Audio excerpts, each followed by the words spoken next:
Assalamualaikum warahmatullahi wabarakatuh. Perkenalkan, nama saya Ahmad Fauzi. Saya adalah mahasiswa PPG batch 1 tahun 2025 IAIN Ciwidey dengan nomor NIM 2558 130 654. Saya berasal dari Kota Malang, Provinsi Jawa Timur, dan sekarang berkhidmat di Madrasah Aliyah Darun Najah, Kabupaten Malang, Jawa Timur. Terima kasih. Wassalamualaikum warahmatullahi wabarakatuh.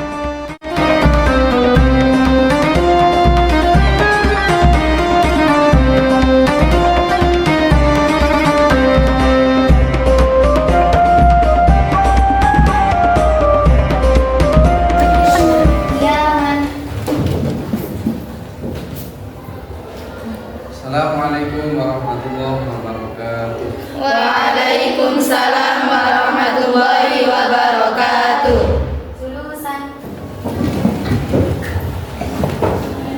Baik anak, untuk hari ini sebelum kita mulai pembelajaran, marilah kita awali dengan doa bersama. Kita berharap apa yang kita pelajari bisa membawa keberkahan, membawa kemanfaatan di dalam kehidupan kita. Pada hari ini awal kulinya dan solihah. Al-Fatihah. A'udzubillahi minasyaitonir rajim. Bismillahirrahmanirrahim. Alhamdulillahi rabbil alamin. Ar-Rahmanir Rahim. Maliki yaumiddin. Iyyaka na'budu wa iyyaka nasta'in. Ihdinas siratal mustaqim. Siratal ladzina an'amta 'alaihim ghairil maghdubi alaihim waladdallin. Rabbil firli wa liwalidayya amin. Rahmanir Rahim. Allahumma akhrijna min dhulumatil wahmi wa akrimna bi nuril fahmi wanshur alaina min khazaini rahmatika ya arhamar rahimin. Sekarang saya mau cek kelas dulu. Ini semuanya masuk atau ada yang izin ya? Oke, saya absen dulu. Ainai Arsi Hasanah, Alia Laila Dewi, Andini Zahratul Firdausi, Kaila An-Naswa, Syafila Nur Rahman, Syifa Pakamita,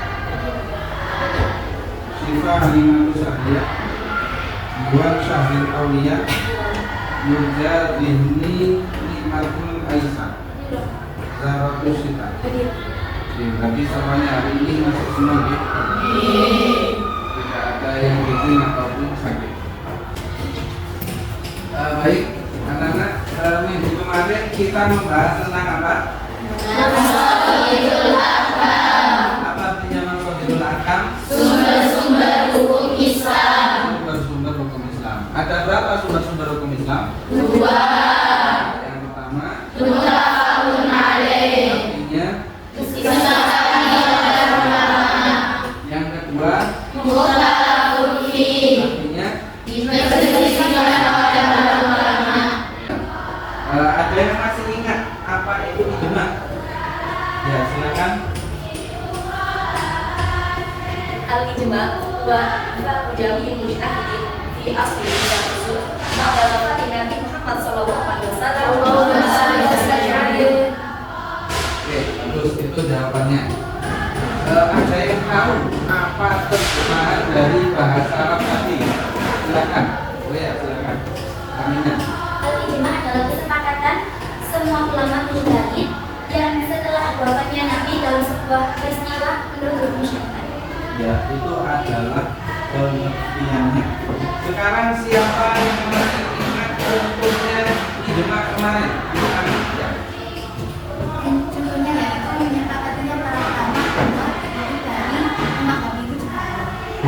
dari 5 babi adalah juga Jadi zamannya Kanjeng Nabi belum ada penjelasan bahwa lemah babi itu haram. Kemudian ada contoh yang lain? Ya silakan. Yang kedua yaitu jatah dalam ahli waris mendapatkan seperempat. Ya, jatah di dalam warisan itu mendapatkan seperempat. Berarti dulu di zamannya Kanjeng Nabi jatah tidak pernah mendapatkan warisan yang jelas, tidak mendapatkan bagian yang jelas. Tapi kemudian oleh para sahabat itu ditetapkan bahwa jatah mendapatkan seperempat. Oke. Itu adalah materi minggu kemarin. Nah, untuk hari ini kita akan membahas tentang apa kira-kira? Kalau 3 bagian kemarin sudah kita bahas, apa kemarin? Al-Quran, Sunnah, Hadis Jemaah, Berarti sisa apa? Al-Qiyas, Kita ini akan membahas tentang Al-Qiyas. Oke, sebelumnya. Oke, sekarang saya tanya dulu. Al-Quran itu turun kepada Rasulullah itu berhenti di zaman Rasulullah atau sampai sekarang masih turun? Berarti Al-Quran itu sudah berhenti di zaman Rasulullah. Sehingga apa yang terjadi sekarang itu bisa jadi belum pernah terjadi di zaman Rasulullah. Maka cara untuk menetapkan peristiwa yang terjadi sekarang hukumnya seperti apa, maka kita juga perlu kembali kepada zamannya Rasulullah. Contohnya kayak gini, narkoba disebutkan nggak di dalam Al-Quran? Nggak ada di Al-Quran. Hurrimat alaikum narkoba. Nggak ada hurrimat alaikum narkoba. Tapi ada nggak kira-kira hal yang memiliki kemiripan dengan narkoba di dalam Al-Quran? Ada apa enggak? Apa kira-kira? Nah, khomer itu memiliki zat yang hampir sama dengan narkoba. Apa persamaannya? Sama memabukkan. Nah, itulah nanti model-model dari yang disebut dengan gitu ya. Oke, sekarang kita akan masuk ke dalam materi kias. Nanti materi ini akan saya jelaskan kepada sampean semua dengan pendekatan PJBL. PJBL itu Project Based Learning. Jadi nanti dari pembelajaran kita ini ada proyek yang kita hasilkan dari pembelajaran. Proyeknya apa? Ya mungkin nanti kita akan membuat seperti diagram atau tabel atau juga berbentuk seperti bagan yang menjelaskan tentang bab kias. Bisa dipahami ya? Oke. Kita pertama tentang definisi. Siapa yang bisa membantu saya membaca definisi? Ya, silakan kita. Zahra Sita. Definisi kias secara bahasa dan istilah. Secara bahasa, kias artinya mengukur sesuatu dengan sesuatu yang lain. Sementara secara istilah, yaitu menyamakan sesuatu yang hukumnya tidak disebutkan dalam nas dengan sesuatu yang disebutkan hukumnya dalam nas karena memiliki kesamaan ilah. Nah, itu adalah pengertian dari kias secara bahasa dan istilah. Jadi itu adalah definisi dari kias. Kias itu secara bahasa intinya adalah menyamakan. Itu secara bahasa. Secara istilah menyamakan sesuatu yang hukumnya tidak ada di Al-Quran. Jadi ada peristiwa atau ada suatu hal tidak ada disebut hukumnya di dalam Al-Quran, disamakan dengan sesuatu yang ada nasnya di dalam Al-Quran. Kayak tadi sampai mencontohkan apa? Narkoba. Narkoba ada contohnya di Al-Quran? Ya, tidak disebut di dalam Al-Quran. Yang disebut di Al-Quran apa? Nah, narkoba disamakan hukumnya dengan Kenapa? Karena memiliki kesamaan ilah. Ilah itu artinya adalah alasan hukum. Oke. Ilah itu apa artinya? Alasan hukum. Itu artinya. Nah, ini Jadi rukun kias itu ada 4. Yang pertama adalah al-aslu, kalau dibaca wakof menjadi al-aslu. Yang kedua adalah al-far'u. Yang ketiga hukmul asli. Yang keempat adalah al-illah. Nah ini kita kalau tadi sampai pelajari masih secara umum ya, apa itu rukun-rukunnya kias. Nah sekarang kita pahami secara satu persatu lebih mendalam, secara rinci. Ada yang mau membacakan tentang pengertiannya al-aslu atau al-makis alaih? Ya silakan Nurul Jannah. Al-aslu al-makis alaih adalah sesuatu yang hukumnya dijelaskan dalam nas. Ya jadi al-aslu itu adalah yang hukumnya ada di nas. Al-aslu kan artinya asli, berarti ada di dalam Al-Quran, ada di dalam nas. Itu disebut dengan al-aslu. Oke, yang kedua, kalau tadi al-aslu nama lainnya adalah al-makis alaih, al-far'u namanya adalah al-mafis. Al-far'u itu apa artinya? Bahasa kalau di dalam bahasa Arab al-far'u artinya cabang ya. Al-aslu asli, al-far'u artinya adalah cabang. Nah, cabang atau al-mafis juga sesuatu yang hukumnya tidak dijelaskan dalam nas. Berarti tadi seperti apa tadi? Itu kan tidak ada di dalam nas. Maka itu disebut dengan al-far'u. Paham ya? Jadi al-aslunya berarti apa? Al-far'unya berarti dari sini mulai paham ya. Oke, yang rukun ketiga, hukmul asli ya. Hukmul asli, hukmul itu mudhof, al asli itu mudhof ilaih. Jadi hukum bukan hukum al asli, saya menulisnya hukum al asli. Itu berarti hukum syar'i yang terdapat dalam nas dan diberlakukan kepada al far'u. Di Al-Quran hukumnya khamr itu apa? Haram. Bagaimana ayatnya? Ada yang bisa menanyakan, menyebutkan atau ayat yang menjelaskan tentang khamr? Ada? Oke, karena tidak ada saya yang menyebutkannya. Disebutkan di dalam Al-Quran, innamal khamru wal maisiru wal ansab wal azlam rijsun min amali syaitani fajtanibuhu la'allakum tuflihun. Itu adalah ayat yang membahas tentang haramnya khamr. Innamal khamru, khamr itu innamal khamru wal maisiru wal ansor wal azlam. Tiga ini adalah macam dari bagiannya judi. Judi itu macam-macam, ada al maisir, al ansor, al azlam. Rijsun adalah perkara yang jelek, min amali syaitan, dari perbuatannya syaitan. Fajtanibuhu, maka hindarilah, jauhilah. Nah, larangan itu menunjukkan arti haram. Ya, makanya ada sebuah kaidah fikih menyebutkan al aslu fil nahyi lit tahrim. Silakan ulang, al aslu fil nahyi lit tahrim. Al-aslu fin nahyi lit tahrim. Ulang lagi. Al-aslu fin nahyi lit tahrim. Artinya adalah pada dasarnya larangan itu menunjukkan arti haram. Maka karena ada fajatan itu yang menunjukkan arti harus dihindari, berarti hukumnya khamr adalah haram. Maka hukum asli khamr hukumnya adalah haram. Nah, hukum haram ini nanti diterapkan kepada al-far'u. Gitu ya. Oke. Kita masuk ke rukun kias yang keempat, yaitu al-illah. Ada yang mau membantu saya? Ya, silakan. Al-illah adalah sifat yang terdapat dalam al-aslu yang menjadi alasan sebuah hukum. Jadi al-illah itu adalah alasan sebuah hukum. Khamr kenapa diharamkan? Karena memabukkan.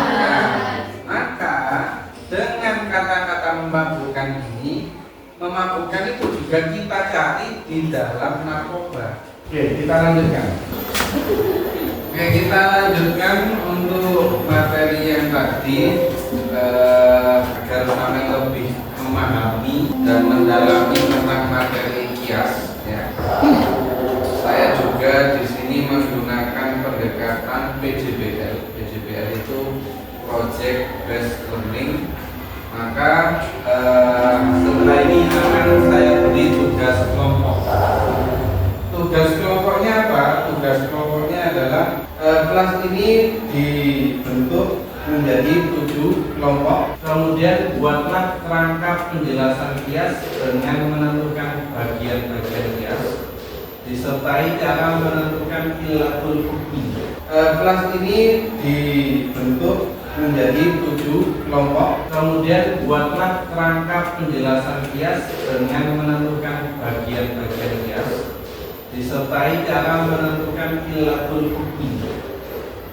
Nah, menentukan bagian-bagian kias ini berarti sampai sudah menentukan bagiannya.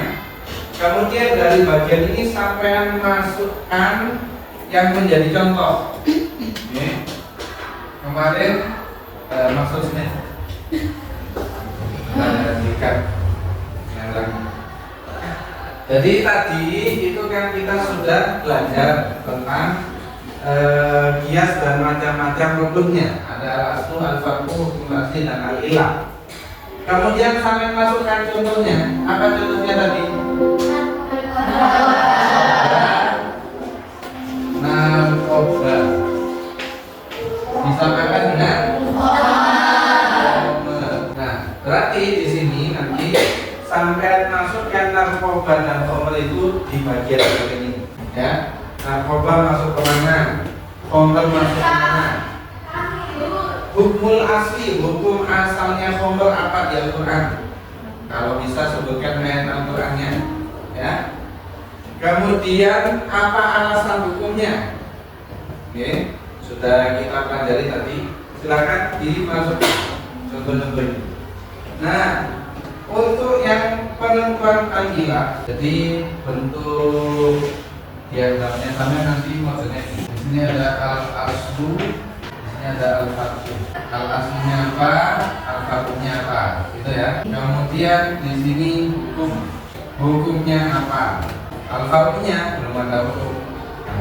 Ilatnya apa? Nah, untuk mengetahui ini hukum maka harus mengetahui ilat dulu. Nah, yang bagian ilat itu sampean buat juga tabel masalikul ilah. Oke.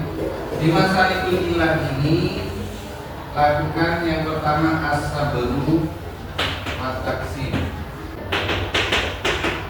Ya, sabru taksim sampean menganalisa sifat-sifat apa saja yang ada di dalam khamr. Ya, apa tadi kita bahas benda, apa lagi? Bau, ya, terus bukan,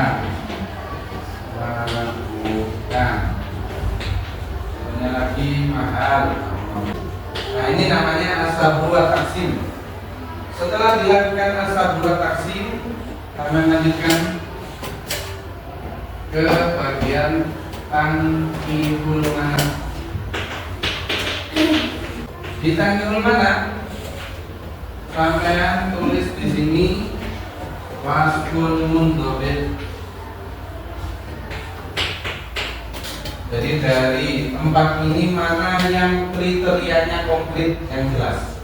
Ya, nanti saya kasih tahu semua ya. Kira-kira mana yang jelas gitu ya. Maka masukkan ke wasful mundhabit. Gitu. Sudah, silakan mengelompok sesuai dengan kelompok masing-masing.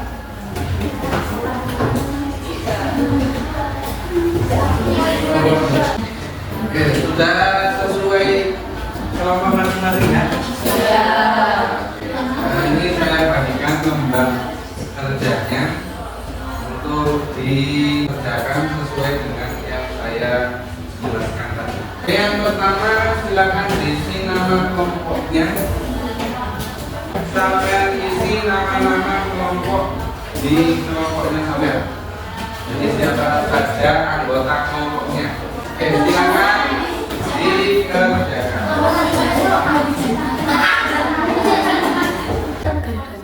Sudah selesai anak? Sudah. Kelompok 1 sudah? Sudah. Kelompok 2? Sudah. Kelompok 3? Sudah. Kelompok 4? Sudah. Oke, berarti semua kelompok sudah selesai ya. Setelah ini silakan mempresentasikan hasil kerja kelompok masing-masing.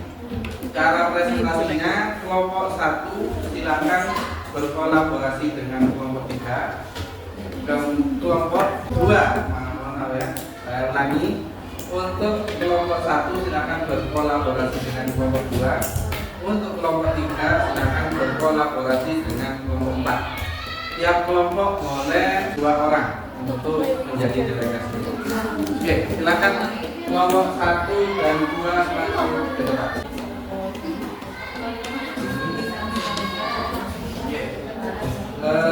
Silakan presentasikan hasil kerja kelompoknya. Sebelum itu sebut nama kelompoknya apa, siapa nama kelompoknya, nama-nama mata kelompoknya, baru dipresentasikan. Paham ya?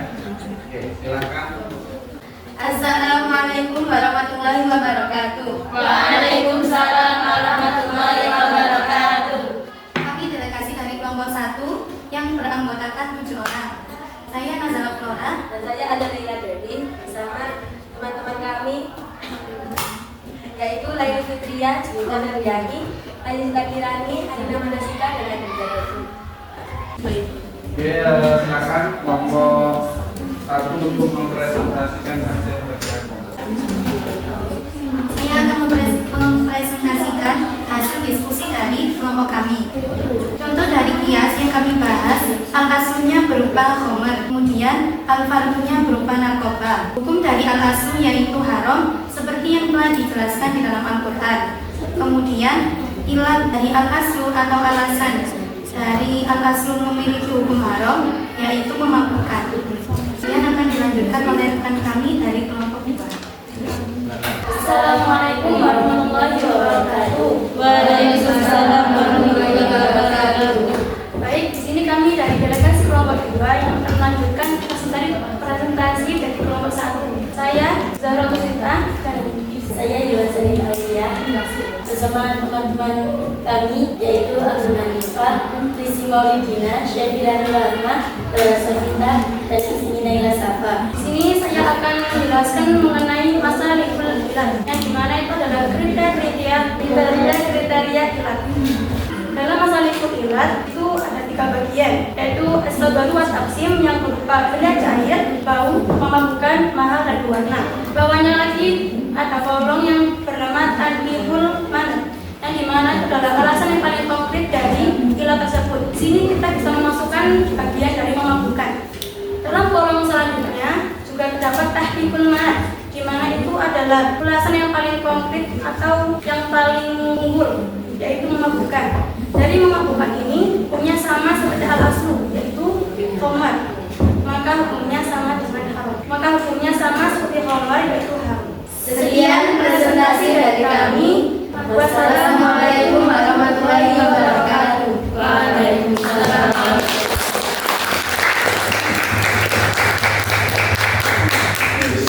Itu tadi presentasi dari kelompok 1 dan 2. Selanjutnya adalah dari kelompok 3 dan 4. Silakan maju ke depan. Assalamualaikum warahmatullahi wabarakatuh. Waalaikumsalam warahmatullahi wabarakatuh. Saya Kaila An-Nashwa, delegasi dari kelompok 3, dan rekan saya Nurul Lailatul Latifah bersama 5 anggota lainnya yaitu Ainai, Nahida Safa, Idatul, Yurjadini, dan Nurul Jannah akan menjelaskan contoh dari kias. Contoh dari kias yaitu asalnya batu untuk istinja dan al-fatunya kafir untuk istinja. Hukum asal dari batu untuk istinja adalah ibaha al-istinja'u bil hajar, karena sudah dijelaskan pada hadis Nabi bahwasanya Nabi itu beristinja dengan 3 batu. Ilat atau alasan batu bisa digunakan untuk istinja yaitu koli, bisa mencongkel, jamit, berbentuk keras, tohir, suci, dan ghairu muhtaromin, bukan termasuk barang yang dimuliakan. Selanjutnya akan dilanjutkan dengan delegasi dari perwakilan kelompok 4. Kami delegasi dari kelompok 4 akan menjelaskan terkait masalah ilat. Di sini saya akan memperkenalkan diri saya terlebih dahulu. Perkenalkan saya Syifa Halimah Sandia bersama rekan saya Bupati Al-Munawwarah, dan juga kami juga bersama teman-teman saya yaitu Syifa Paramuta, Atana Nuril, dan Nova Aulia. Di sini saya juga bersama dengan teman-teman saya yakni Dini Nur Hamidah, Atana Nuril, Syifa Paramita, dan Nova Aulia. Pada kali ini, saya akan menjelaskan terkait masa libur Ilat yang tergolong ke dalam 3 bagian, yaitu yang pertama asa baru wa taksi. Di sini terdapat kriteria-kriteria yaitu qalibun, jamidun, tohir, ghairu muhtaramin, amlas, dan asbat. Yang mana kriteria-kriteria ini akan digolongkan ke dalam tanfihul manat yang termasuk ke dalam wasbun mundhabit dan juga ghairu mundhabit yang akan dilanjutkan oleh muhibati. Nah, dari kriteria yang telah disebutkan itu dibagi lagi menjadi 2 kriteria, yakni wasful mundhabit dan ghairu mundhabit. Adapun kriteria wasful mundhabit antara lain qalib, jamid, thahir, dan ghairu muhtaramin. Dan dari kriteria ghairu mundhabit ada asal dan amlas. Dari 2 kriteria tersebut, maka dijadikanlah tahqiqul manat, yang mana isinya adalah qalib, jamid, thahir, dan ghairu muhtaramin. Dan dari kami, apabila ada kesalahan mohon dimaafkan. Wassalamualaikum warahmatullahi wabarakatuh.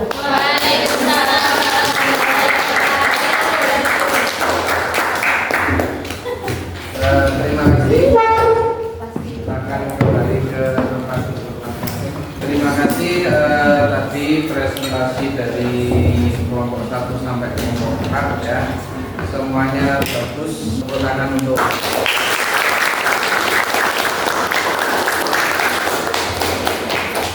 Oke, itulah tadi presentasi dari kelompok 1 sampai 4 ya. Semuanya bagus. Tepuk tangan untuk kelompok 4.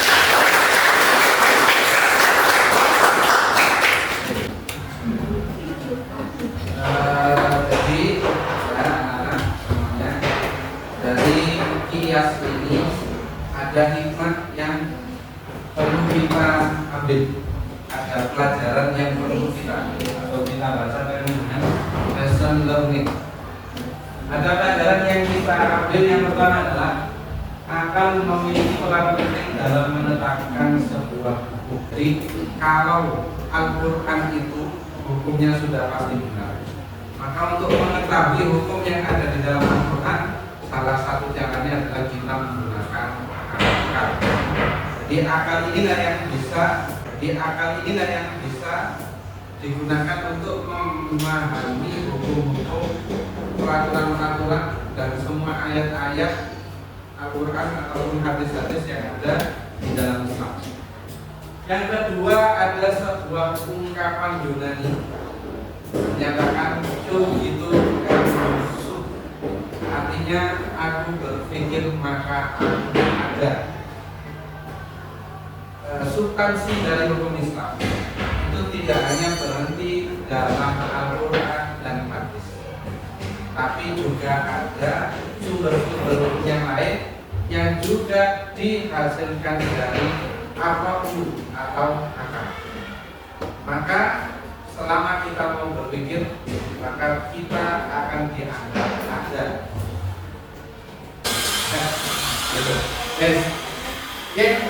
Mungkin seperti itu ya kita cukupkan untuk pertemuan kali ini. Terima kasih karena kelas ini sudah sangat aktif untuk mengikuti pembelajaran. Perlu diingat juga, insya Allah minggu depan kita mulai masuk pada materi usul fikih yang selanjutnya, yaitu hukum-hukum Islam, sumber-sumber hukum Islam yang diperselisihkan. Sampai di sini demikian ya. Jika ada kurang lebihnya saya mohon maaf ya.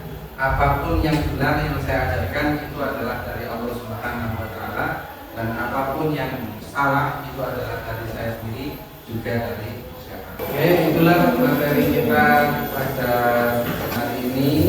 Semoga yang kita pelajari bisa bermanfaat dan barokah. Amin. Semua materi yang kita pelajari tentang kias, pentingnya menggunakan akal, analogi, analisa, semuanya itu semoga benar-benar meresap ke dalam diri sampean semuanya. Demikian silakan berdoa bersama sebagai penutup dari pertemuan kita hari ini. Bismillahirrahmanirrahim. Allahumma nawwir qalbi bi nuri hidayatika kama nawwartal ardha bi nuri syamsika abadan bi rahmatika ya arhamar rahimin. Subhanakallahumma wa bihamdika asyhadu an la ilaha illa anta astaghfiruka wa atubu ilaik. Subhana rabbika rabbil izzati amma yasifun wa salamun alal mursalin walhamdulillahi rabbil alamin. Terima kasih untuk pertemuan hari ini. Saya akhiri. Wassalamualaikum warahmatullahi wabarakatuh. Waalaikumsalam warahmatullahi wabarakatuh.